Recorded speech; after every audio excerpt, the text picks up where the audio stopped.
আজকে আমার বিয়ালো হইয়া যাইতাছে, কিন্তু এখন পর্যন্ত আমার বেষ্টির কোনো খবর নাই।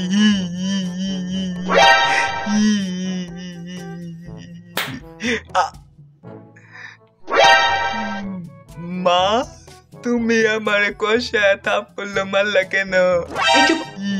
একদম পেঙ্গামি না কই দিলাম।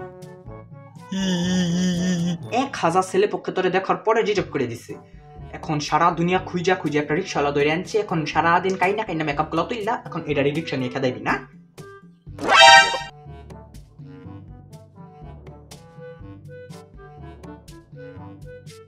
তুমি কি আমারে অপমান করতাছ নাকি? তা অপমান জেনা ডঙ্গের চেহারা কুত্তা দেই পাহারা, অপমান করলে এটা অপমান আর অপমান হবে।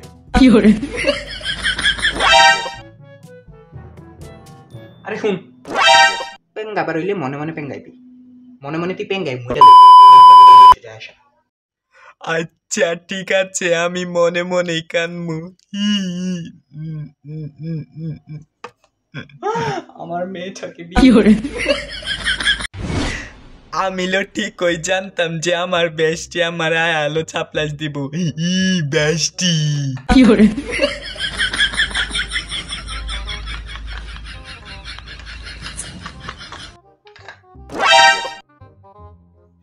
বেষ্টি।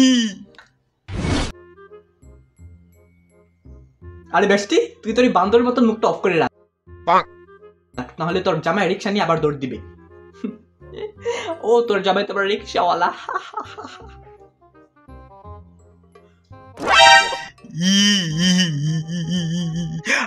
আমার এন বিয়ালো হইয়া যাইতেছে, আর বেষ্টি তুই এন বইয়া বলদের মতো খাওয়া শুরু করছস। তুই একবার আমার কাছে গিয়া তো জিজ্ঞেস করতে পারতি যে বেষ্টি তুই কেমন আসোস। আরো কা এ ভাইয়া আমার বেষ্টির আরো বেসা দেও। আমার কোনো বেষ্টি নাই, বিয়ার পরে সবাই বদলা যায়। তোর এই বান্দরের মতন চেহারা দেখার থেকে ভালো এখানে দাঁড়িয়ে দাঁড়িয়ে গেমে পেট ভরি। বেষ্টি তুই আর মামিল্লা তো আমার অনেক কান্দালি, এবার কত গর হবুদুলা বাইলে কেমন দেখলি? বিশালের মতো হইলো, আমি চালাই নিব এবার ক। Are you serious bestie? তুই বিশালের সাথে তোর রিক্সাওয়ালা তুলনা করছিস? কখনোই পাবি না। কোথায় আমার বিশাল বলিউডের সুপারস্টার আর কোথায় তার ডালিউডের খলনায়ক? এতই কালাপলো।